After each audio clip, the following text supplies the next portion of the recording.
Good morning student, I am Kajal Rajput and assistant professor from Bharati Group of College Durg.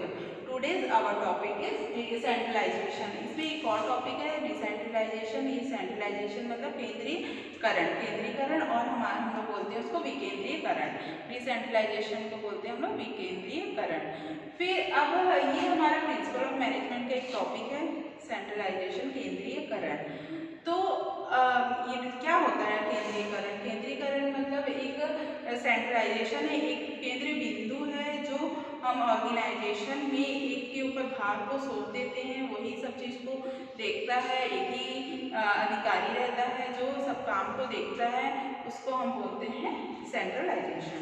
आइए हम meaning देखते हैं centralisation का कि क्या है. Centralisation refers to a setup in which the decision making power are concentrated in the few leaders.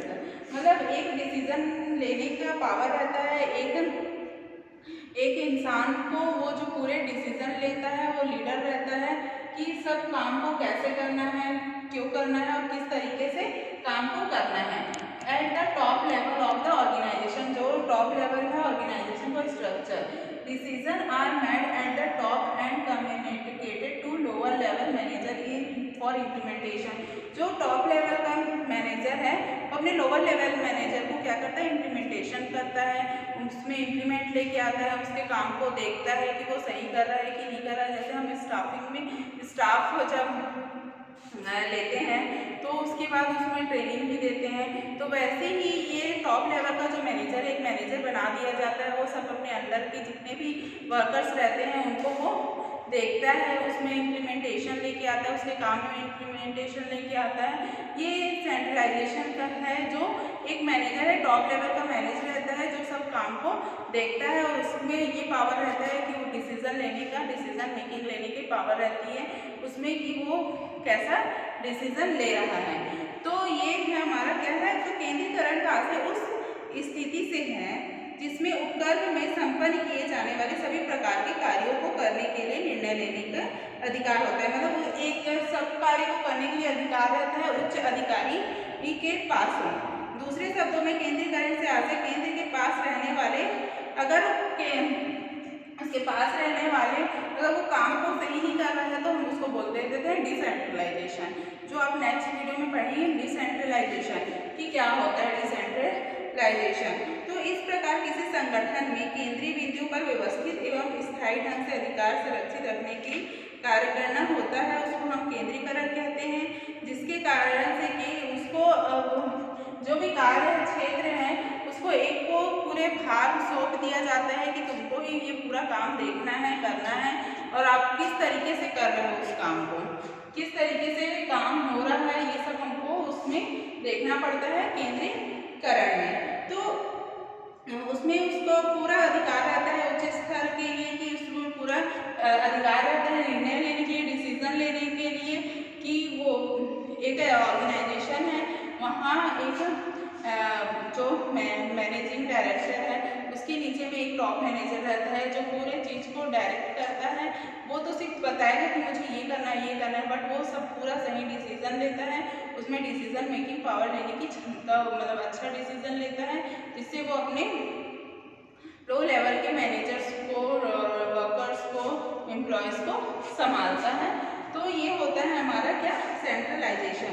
तो Henry Fayol ने एक डेफिनेशन दी है कि क्या है उस परिभाषा कि अधीनस्थों की भूमिका को बढ़ाने के लिए जो भी कदम उठाए जाते हैं वे सब केंद्रीकरण के अंतर्गत आते हैं. जिसके विपरीत जो उसका काम उससे कम करता है वो विकेंद्रीकरण में आते हैं. अगर जो काम कर रहा है सही तरीके से अच्छे से सब काम को, भार को संभाल रहा है तो वो केंद्रीकरण है, मतलब वो सेंट्रलाइजेशन है. अगर वही विपक्ष में जा रहा है, वो काम को अच्छे से नहीं कर रहा है, सही तरीके से ध्यान नहीं दे रहा है, तो वो क्या है हमारा डिसेंट्रलाइजेशन. तो ये है उसका मीनिंग सेंट्रलाइजेशन का कि कैसे वो है जो कंसंट्रेटेड लीडर्स, जो लीडरशिप रहता है टॉप लेवल का मैनेजमेंट, वो किस तरीके से उसको बनाता है, किस तरीके से अपना ऑर्गेनाइजेशन को संभालता है, मैनेजमेंट को संभालता है, देखता है, और वो डिसीजन लेता है, सही डिसीजन लेता है कि नहीं, ये सब चीज़ उसमें देखना पड़ता है. तो वो क्या है सेंट्रलाइजेशन का पार्ट है जिसमें कि जो भी कार्य है संबंधी अधिकांश मतलब जो भी निर्णय अधिकांश निर्णय उन व्यक्तियों के द्वारा नहीं लिए जा सकते जो काम कर रहे हैं।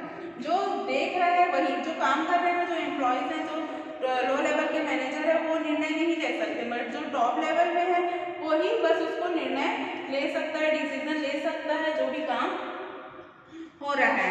तो और क्या है कि उसमें क्या है, केंद्रीकरण से आशय क्या है कि जो संबंध में अधिकांश निर्णय उन व्यक्तियों के द्वारा नहीं लिए जा सकते जो कार्य कर रहे हैं, अपितु संगठन में एक उच्चतर बिंदु पर लिए जाते हैं, मतलब एक जो सबसे हाई लेवल पे है उस पर ही वो लिए जाते हैं, डिसीजन लिए जाते हैं, वही क्या है हमारा सेंट्रलाइजेशन। अब हम देखते हैं सेंट्रलाइजेशन के कुछ मेरिट्स हैं। तो मेरिट्स क्या क्या है? To facilitate personal leadership, uniformity in works, easy situation in crisis, फिर encourage integration, double heart saving, effective inspection possible और कन्वीनियंस इन ट्रांसफर। तो फर्स्ट क्या है हमारा? To facilitate personal leadership. तो क्या है, अगर व्यक्तिगत नेतृत्व एक छोटे उपक्रम में सफलता दिलाने के लिए महत्वपूर्ण भूमिका निभाता है। अगर उसका व्यक्तित्व अच्छा है, उसका लीडरशिप करने का तरीका अच्छा है, तो वो क्या है, वो सही तरीके से कर सकता है। अगर उसमें लीडिंग पावर ही नहीं है तो वो अच्छे से नहीं कर पाएगा, अच्छे से निर्णय नहीं ले पाएगा। तो उसमें ये व्यक्तित्व होना बहुत जरूरी है, व्यक्तित्व का निखार होना बहुत जरूरी है। उसका ऑब्जेक्टिव से, उसके उद्देश्य सही होने चाहिए, वो अपने ऑर्गेनाइजेशन के लिए सही काम कर रहे हैं कि नहीं, ये सब देखना बहुत ही इंपॉर्टेंट है। फिर क्या है? Uniformity in works. Uniformity in works को हम क्या बोलते हैं? क्रियाओं में एकरूपता। अगर विकेंद्रीकरण में क्रियाओं में एकरूपता का भाव रहता है, क्योंकि विभिन्न अधिकारी विभिन्न तरह के अधिकारी का प्रयोग करते हैं। इसके विपरीत केंद्रीकरण में क्या होता है कि व्यवसायिक क्रियाएं एक ही व्यक्ति द्वारा संपन्न किए जाते हैं, कारण क्रियाओं में क्या होती है? एकरूपता रहती है। इसमें क्या एक ही काम करता है, सेंट्रलाइजेशन में एक ही व्यक्ति काम करता है, तो क्या है उसमें यूनिफॉर्मिटी, मतलब वो फॉर्म से काम होता है। बट डिसेंट्रलाइजेशन में बहुत सारे लोग काम करते हैं, तो इससे क्या होता है कि वो काम सही तरीके से नहीं होता है और बहुत सारा इधर उधर हो जाता है। तो यूनिफॉर्मिटी इसलिए कि सेंट्रलाइजेशन में एक ही व्यक्ति काम करता है और वो सही तरीके से काम करता है। फिर क्या है? Easy situation in crisis. Easy situation in crisis क्या है? अगर संकटकालीन परिस्थितियों का सरलता से सामना। केंद्रीकरण में चूंकि एक ही व्यक्ति द्वारा निर्णय लिया जाता है, अतः निर्णय में सरलता बनी रहती है। यह प्रारूप संकटकालीन की स्थिति के लिए विशेष रूप से उपयुक्त है, क्योंकि संकटकालीन में शीघ्र निर्णय लेने, अगर कोई प्रॉब्लम आ रहा है तो वो इजी उसका सॉल्यूशन हो सकता है सेंट्रलाइजेशन में, क्योंकि उसको एक ही व्यक्ति निर्णय ले रहे हैं। अगर वही डिसेंट्रलाइजेशन है तो वो सिचुएशन और बढ़ सकता है, अगर सब अपने अपने से निर्णय लेंगे। अगर एक ऑर्गेनाइजेशन है, वहाँ एक व्यक्ति काम कर रहे हैं, बहुत सारे व्यक्ति काम कर रहे हैं, उसमें से एक टॉप मैनेजर है, अगर वो सही निर्णय लेता है, एक ही व्यक्ति निर्णय लेता है, तो उस प्रॉब्लम से हम मतलब उस प्रॉब्लम का निवारण हो सकता है। लेकिन वहाँ अगर बहुत सारे लोग काम कर रहे हैं तो उस प्रॉब्लम और क्या हो जाएगी, प्रॉब्लम और हो जाएगी उसमें। तो ये क्या है कि वो जो भी सिचुएशन है, आपातकालीन जो भी सिचुएशन है, उसको बहुत ही ईजी सॉल्व कर देता है, तो इजी सिचुएशन इन क्राइसिस। फिर फोर्थ क्या है? इनकरेज इंटीग्रेशन, एकीकृतता, मतलब एकीकरण में प्रोत्साहन। उपकरण में कुशल संचालन को स्वरूप एवं एकता प्रदान करने के लिए केंद्रीकरण संचालन आवश्यक है। यदि विकेंद्रीकरण बहुत अधिक सीमा तक बढ़ा लिया जाए तो क्या होता है, उसमें एकता नहीं होगी। एकता होना बहुत जरूरी है। तो प्रोत्साहन देना, अगर आप आपके सामने वाले को प्रोत्साहन दे रहे हो तो वो अच्छे से काम करेगा। अगर प्रोत्साहन ही नहीं दे रहे हो तो उसमें एकीकरण नहीं, उसमें यूनिटी नहीं रहेगी। तो यूनिटी और इंकरेज करना, उसको इंटीग्रेट करना बहुत जरूरी है। जब वो टॉप लेवल मैनेजर काम कर रहा है तो उसको अगर आप इंटीग्रेट करते हो तो वो अच्छे से काम करेगा, तो और वो एकता मिलकर जुलकर काम करेगा अगर आप उसको प्रोत्साहन देते हो। फिर क्या है? डबल हार्ट सेविंग, मतलब दोहरी काम से बचत। दोहरी काम से बचत क्या है कि अगर केंद्रीकरण होने से एक कार्य के लिए विभिन्न विभागों में अलग अलग उपकरण की आवश्यकता नहीं पड़ेगी, अतः लिपिकों एवं उपकरणों की दोहरी लागत से बचत हो जाएगी। तो अगर एक ही व्यक्ति सब काम संभाल रहा है तो उसको हर डिपार्टमेंट में अलग अलग लोगों की जरूरत नहीं पड़ेगी।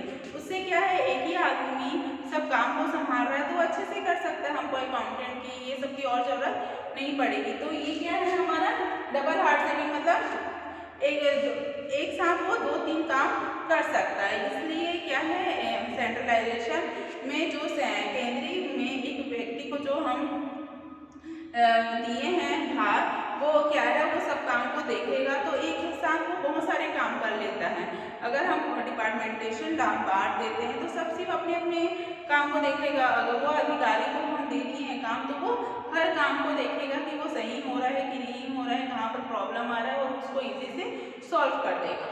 फिर क्या है हमारा इफेक्टिव इंस्पेक्शन पॉसिबल। अगर इफेक्टिव है इंस्पेक्शन, प्रभावकारी निरीक्षण संभव। केंद्रीकरण में एक ही केंद्रीय अधिकारी होता है, अतः उसका परीक्षण प्रभावी होता है, उसके आदेशों का शीघ्र पालन होता है। इस प्रकार पर्यवेक्षक में अनावश्यक भार नहीं पड़ पाता। तो क्या है अगर एक ही व्यक्ति अधिकारी है केंद्र में, एक सेंट्रलाइजेशन में, तो क्या है वो अच्छे से काम कर रहा, और वो जैसे ही किसी को देता है कुछ काम तो वो शीघ्र पालन होता है। कोई भी उसको बोलता है कि ये करना है वो करना है तो शीघ्र पालन होता है। मगर अगर वही चीज़ तो ये इससे क्या है जो पर्यवेक्षक हैं, जो सुपरवाइजर है, उन लोगों पे ज़्यादा भार नहीं पड़ता है, क्योंकि वो अकेले ही सब काम को संभाल लेता है, सबको अच्छे से काम कर लेता है, तो सबके ऊपर ज़्यादा भार नहीं पड़ता, तो वो अच्छे से इंस्पेक्शन कर देता है। फिर क्या है हमारा कन्वीनियंस इन ट्रांसफ़र। तो जो भी है ट्रांसफ़र कराने के लिए नियंत्रण में सुविधा होती है। अगर केंद्रीकरण के अंतर्गत समस्त कार्य एक ही छत के नीचे होता है तथा क्लर्कों को प्रत्यक्ष संबंध सर्वोच्च अधिकारी से होता है, अतः प्रभावी नियंत्रण होता है, तभी सभी कार्य अच्छी प्रकार से जिम्मेदारी के साथ किए जाते हैं। तो कन्वीनियंस होता है अच्छे से, जो एक ही जगह सब लोग मिलकर काम कर रहे हैं तो सबके लिए कन्वीनियंस होता है, तो सब अधिकारी की बात को जल्दी मानते हैं और उसका जल्दी ही पालन करते हैं। तो क्या है ये क्या है कन्वीनियंस होता है ट्रांसफ़र के लिए। अगर किसी को ट्रांसफ़र कराना है किसी चीज़ के लिए तो ये सबके लिए क्या हो जाता है कन्वीनियंस हो जाता है। तो ये क्या था उसके कुछ मेरिट्स थे सेंट्रलाइजेशन के। अब डीमेरिट्स क्या है कि मोर paper work, confrontation with department officer, dissatisfaction among young officer, relaxation in control, delays in work। तो क्या मोर पेपर वर्क, इसके कुछ मेरिट्स थे, कुछ अच्छाई थी, अब उसमें कुछ बुराई भी है सेंट्रलाइजेशन में। कुछ उसके दोष हैं कि मोर पेपर वर्क, एक ही आदमी को बहुत ज़्यादा काम हो जाता है और उसमें पेपर वर्क बहुत ज़्यादा रहते हैं, लिखित कानून में है जो है क्या है बहुत ही ज़्यादा रहते हैं, बहुत ही ज़्यादा रहते हैं। तो ये क्या है मोर पेपर वर्क, मतलब मोर पेपर वर्क मतलब बहुत ही ज़्यादा काम रहता है उसमें। उसके बाद है कन्फ्रंटेशन विद डिपार्टमेंट ऑफिसर, अपने ही उसमें ऑफिसर्स में क्या हो जाती है लड़ाई होने लगती है, मतलब विभागीय अधिकारियों में इनके साथ टकराव हो जाता है। अगर शीर्ष प्रबंध तथा विभागीय प्रबंध के मध्य सदैव टकराव की स्थिति बनी रहती है, मतलब हमेशा टकराव कुछ ना कुछ बात में कन्फ्रंटेशन मतलब टकराव हम लोग के बीच में होता रहता है। तो ये क्या है हमारा कुछ उसका दोष है। फिर क्या है हमारा डिससेटिस्फेक्शन अमॉन्ग यंग ऑफिसर, अगर कोई वहाँ युवा आता है तो उससे क्या होते हैं कि अधिकारी से असंतोष रहते हैं। तो केंद्रीकरण में युवा अधिकारी से असंतोष, निराशा तथा संघर्ष की भावना उत्पन्न होने लगती है। अगर कोई यंग है जो प्रमोट करके जिसको अधिकारी बनाया जाएगा एक के बाद तो वो रहता है, अगर यंग कोई नया युवा आ गया तो उसमें क्या टकराव आने लगता है और उसमें बाधाएं आने लगती है यंग ऑफिसर्स के भी आने से, तो वो क्या असंतोष हो जाती है।